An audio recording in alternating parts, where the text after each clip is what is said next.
Vote পেয়েছেন এবং প্রাথমিক প্রতিক্রিয়া কি বলবেন? আপনারা সবাই জানেন আজকে ভোট সম্পন্ন হয়েছে, গণনা পূর্ব শেষ হয়েছে। সেখানে টোটাল 57 আউট অফ 60 এখানে ভোট হয়। তার মধ্যে 47 আমি ভোট পেয়েছি। আমাদের ভারতীয় জনতা পার্টি, আইপিএফটি এবং তিপ্রা মথা দলের বিধায়করা আমাকে ভোট দিয়ে রাজ্যসভার সাংসদ নির্বাচিত করেছেন।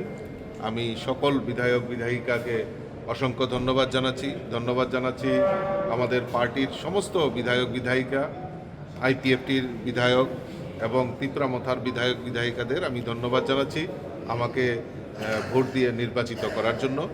আর সর্বপরিসরে আমি ধন্যবাদ জানাচ্ছি আমাদের দেশের যশস্বী প্রধানমন্ত্রী নরেন্দ্র মোদীজি, আমাদের গৃহমন্ত্রী অমিত ভাই